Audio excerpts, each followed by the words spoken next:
గత 3 రోజుల క్రితం మా ఇంటిపై ఘోరాతి ఘోరంగా దాడి చేయడం జరిగింది.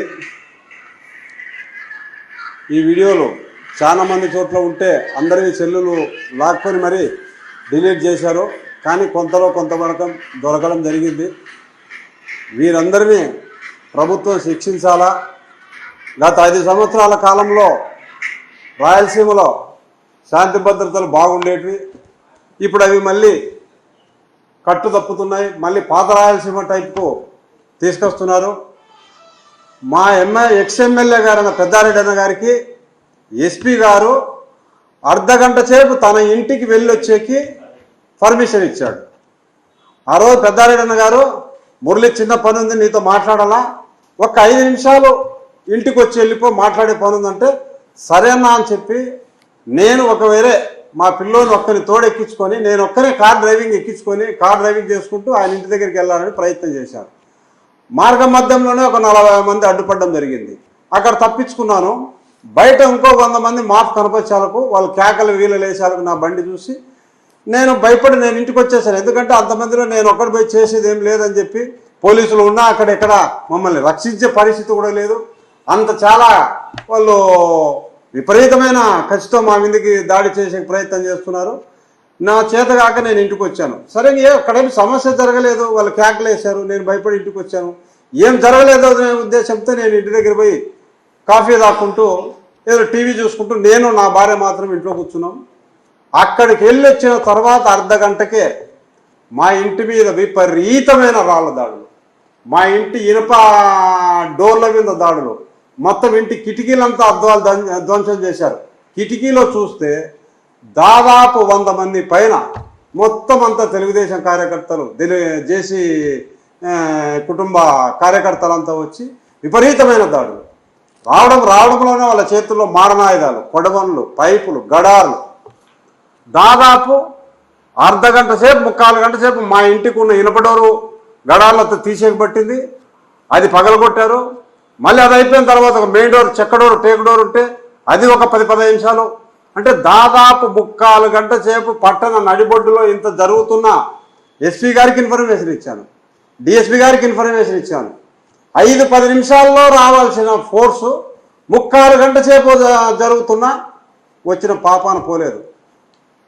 సుమారు 45 నిమిషాల తర్వాత పోలీస్ సైరన్ వినపడితే అప్పుడే మా ఇంటి మీదకి వచ్చిన వాళ్ళంతా బయటికి పరిగెత్తి పోయే పరిస్థితి వచ్చింది. అంతలోనే నేను నా వైఫ్ ప్రాణాలు అరచేత పట్టుకొని నా ఇంట్లో నా గన్ను, నా ప్రాణరక్షణ కోసం గత 15 సంవత్సరాల నుండి వెపన్ తుపాకీ లైసెన్స్ ఉన్నా ఇంతవరకు ఎక్కడే కానీ చిన్న ఫైర్ చేయలేదు. ఆ రోజు కూడా నేను ఫైర్ చేయలేదు. ఏమో అక్కడ ఆరో ఇద్దరంగా ఎవరైనా ఉంటారేమో, నా మీద దాడి చేస్తారేమో అనే భయంతో ఆ తుపాకీ తీసుకొని నా రివాల్వర్ తీసుకొని సిఐ గారి ముందరే అవి 2 వెపన్స్ తీసుకొని బయటకు వచ్చాను. ఎందుకంటే ఇద్దరు సిఐ గారు 5-6 మంది కానిస్టేబుల్ మాత్రమే ఉన్నారు. ఎంతమంది ఉన్నా కవర్ చేసే పరిస్థితి లేదు కాబట్టి నా ఆత్మరక్షణ కోసం నేను అక్కడ పట్టుకొని వచ్చాను తప్ప నేను భయపడించిన అని చెప్పి నా మీద మళ్ళీ కేసులు పెట్టడాలు ఇవన్నీ చాలా దారుణం. ఈ జేసీ ఫ్యామిలీ ఇప్పుడే కాదు, 2009లో ఆ రోజు ఎలక్షన్ అయిపోయిన మరుసటి రోజే మా ఇంటి పైన దాడి చేయడం జరిగింది. ఇది రెండోసారి. ఎలక్షన్ అయిన మరుసటి రోజే మా భూములన్నీ ఎండబెట్టడం జరిగింది. లూటి బీరువాలో మొత్తం బీరువాదంతా లూటి మా తల్లిదండ్రుల సాక్షిగా ఆ రోజు నా ఇంట్లో బంగారు ఎత్తుకెళ్ళడం జరిగింది. ప్రభాకర్ రెడ్డి గారు మీరు కూడా ఆలోచన చేయండి. 2 నిమిషాల క్రితమే నా ఇంట్లో నుంచి పిల్లలు వెళ్ళారు, నా అబ్బాయిలు 2. వాళ్ళు ఉంటే మా కుటుంబ పరిస్థితి మా పరిస్థితి రాజకీయంగా పోరాడడం ఎంతవరకైనా మేము వైసీపీ తరపున మేమున్నాం, తెలుగుదేశం పార్టీ తరపున నువ్వు ఉన్నావు. 25 ఏళ్ల తర్వాత నేను ఓడించగలిగాం. మళ్ళీ ప్రజలు మేము ఒప్పించుకుంటాం, మళ్ళీ నేను ఓడించే ప్రయత్నం చేస్తాం మా వైసీపీ పార్టీ తరఫున. అలా ఉండాలి. కానీ ఇలా ఇంటి మీద దాడులు చేయడం చాలా అన్యాయం, అరాచకం. రాయలసీమను తిరిగి మళ్ళీ పాత పద్ధతిలోకి నెట్టవద్దు అని చెప్పి రాష్ట్ర తెలుగుదేశం నాయకులను, జేసీ కుటుంబాన్ని నేను కోరుతున్నాను.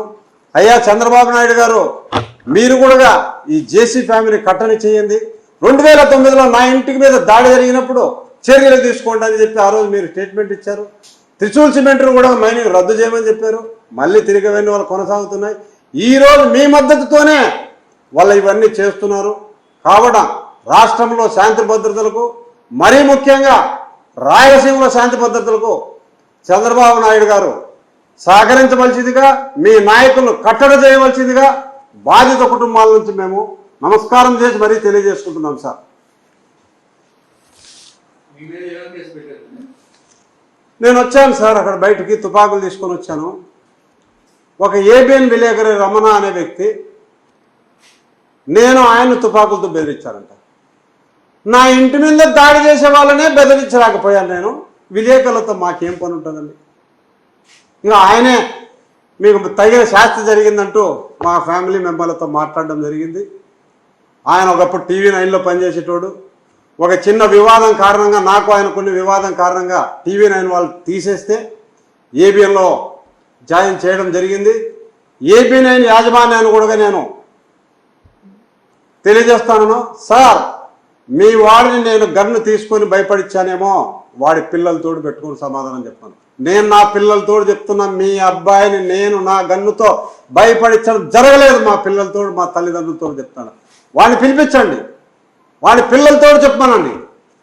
దాడి జరిగిన బాధిత కుటుంబం మీదనే అంత యాజమాన్యం ఏబిఎన్ వారు, ఆంధ్రజ్యోతి వారు మా మీద అతని మాటలు విని తప్పుడు ప్రచారాలు చేయొద్దని సార్ దయచేసి నన్ను తెలియజేసుకుంటున్నాము. విలేకరులన్నా, పత్రికలో యాజమాన్యం అన్న మాకు గౌరవం ఉంది, ప్రజల్లో ఉంది. ఇలాంటి వారి గుండా ఆ గౌరవం పోతుంది సార్.